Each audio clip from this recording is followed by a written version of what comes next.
Welcome back to the channel. If you're new to the channel, welcome to the channel. So I did touch on this on the last video and what I'm up to these days. Now I've quit music and stuff. I'm not going to keep going on and on, but this is me doing my new thing. We have got an Etsy shop now, and we're going to be building a website and a Facebook page and Instagram, all that kind of thing. But we're making stuff. The business is called Dinky Sinks. We're unsure whether to call it Dinky Sinks and Dinky Things, because we've had some success making the sinks. I made 7 of them, like the one we got in our bathroom. I kept one of them, obviously. I've sold 4, and I've still got 2 left to sell. Well, actually, one's up for sale, the other one's not even up yet. So we're going to carry on making the sinks, because they seem to be doing quite well. So that's alright. But we're also making other things like this.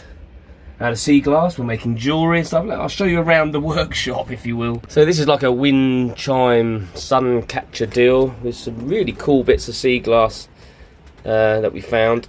A bit of wire work, some really nice bits on there, and obviously a few shells to give it that beachy theme. So that's now a finished thing, which is going to go up, of course. And I'm in the middle of making jewellery. I'm making a bracelet here, just picking some sea glass. Drilling some holes and all that kind of thing. I've got this for a pendant, which I think this is brilliant, this piece. That looks amazing, that's going to look great. So I'm going to stick a hole in that in a minute. And this is all the glass and things I'm just working with. So how are you all doing in this really hot weather? It's been boiling, isn't it? We're keeping cool-ish. It's not too bad. It does get up to about 30 degrees in here if you don't watch it. We find if we put the blinds down, it helps keep it cooler, but then it's dark in it, and you want a bit of sunlight in, don't you? Want the sun coming in a little bit. But we've got our max air fan up here, which is obviously blowing away. But what I tend to do is I find if you put the max air fan, if you've got a fan like this or similar, on suck out rather than blow in, and then have another fan, we've got this like Ryobi fan here, blowing this way, you kind of get this through draft, goes from there and it sucks it through. Woohoo! Even better if you can open the front windows, but because I'm on a road I don't really want to do that because of the fumes. But even better if you've got another roof vent. If you had 2 max air fans, you'd have one blowing, one sucking, and you'll just get this nice draft coming through. But that's how I do it anyway. Top tip for you. So the hardest bit about making this jewellery and stuff is drilling the holes. That's why we do some wire work sometimes, because it's actually easier to wrap wire around it. Like I did this one, which works quite well, but sometimes you don't want to do that. You want to put a nice hole in it and have it, you know, like that. Drilling through this glass is a pain. You need the right bit. I'm using this bit, which is designed for glass, but you still got to be careful. You've got to keep it wet. You've got to go steady. I have broke a few bits. So yeah, I've got a bit of water. Put that in there. Steady.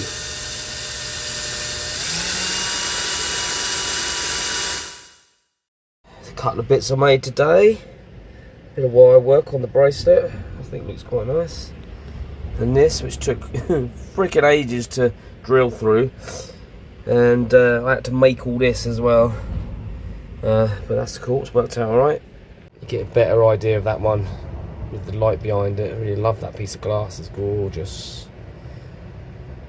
Yeah, very unusual, but cool.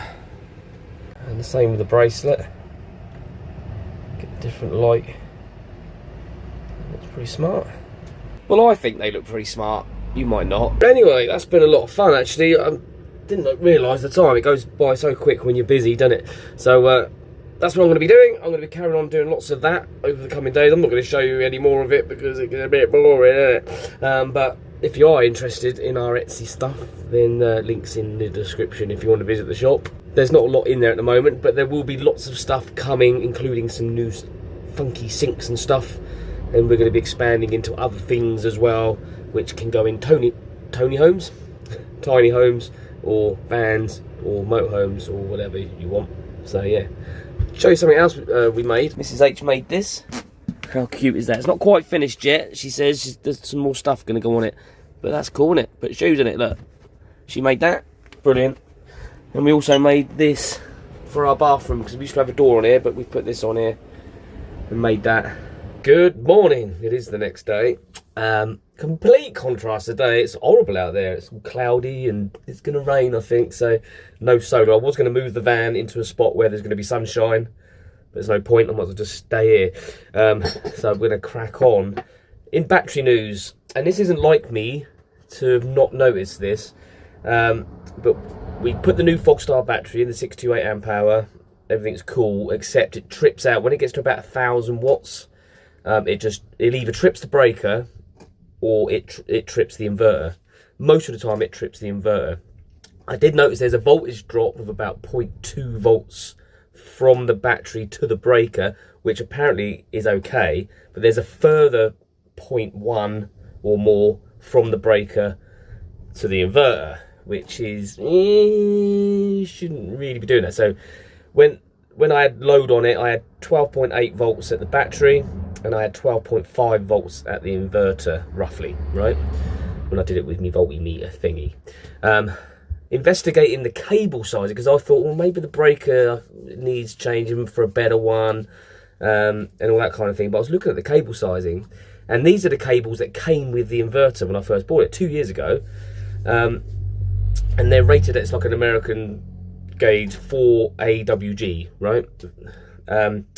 But 4 AWG cabling can only take up to 100 amps.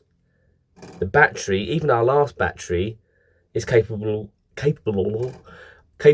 pushing 250 amps. So it's no wonder that it's tripping out. There's too much resistance on the cable. The cables aren't thick enough. I don't know why I didn't notice this. Idiot. Anyway, I've ordered some new cables. What you need, and this is information for you if you like, is you definitely need a 250 amp breaker, right? Definitely, between the battery positive and the inverter. But the size cabling you need is 40 millimeters squared, and that's rated at 300 amp. So you've got 50 amp headroom, if you like. The length of mine are, the negative is going to be about 75 centimeters, and the positive with the breaker in between is going to be like, they're like 230 centimeter ones. So about 60 centimeters, which is okay. It's not too massive, because obviously the longer the cable, then that creates voltage drops as well. Okay, I hope that made sense. So we're going to order that ASAP because it's actually quite dangerous as well. And we're not going to push too much load on our house battery right now. We do have the EcoFlow, so when we want to put air fryer on or stuff like that, I can just use that, so it's okay. And I think it's a little bit naughty that these companies supply underrated cables with their inverters. You'd assume that it would be enough, you know, big enough to, because the 3,000 watt inverter can draw 250 amps, right? So why don't you have capable cables, really hard to speak today, capable cables, or cables capable of having that amount of ampage going through it, right? Not 100 amps when your inverter or your product can draw 250 amps. Huh? Jewelry news. Mrs. H doesn't like the metal strap on there, so we're going to change that for a leather one, like I did on the necklace. So I'm going to do that in a minute. I've got loads of stuff to get up on eBay and things like that. I've got some guitar amps I'm selling as well. So yeah, lots to do. I've got to exercise as well. Must do that first. And there we go, the bracelet. I think that looks quite cool. I don't know if it needs something in between, but it's a bit late now. But not a bad effort. Right, I've been drilling glass for the last 2 hours. I'm a bit bored now. I've got my stuff up on eBay that I needed to get up on there. Anyway, Tracy will be home soon. So moral of the story is, make sure that your cables are the right size. I thought they were, because I just assumed that what came with the inverter would be big enough for the inverter. Clearly not. So as a quick rule for you, if you've got a 3,000 watt inverter, you need 40 mil squared battery cable, whatever it is, which is rated at 300 amps. 250 amps is fine, obviously, but I would go 300 amps. The 4 AWG cable that came with my inverter is only rated at 100 amps, even though the inverter's capable of pulling 250 amps. It doesn't make any sense really, but it's a good job that I did put the right breaker in, and it's a good job the inverter itself has a good shut off, obviously, and it's all been working and shutting off when it's been too much for it. So hopefully when I get the new cables in, then I shouldn't have any problems and it will be a lot safer. Although I didn't notice the cables getting hot. I'm not an electrician, I will put this out there.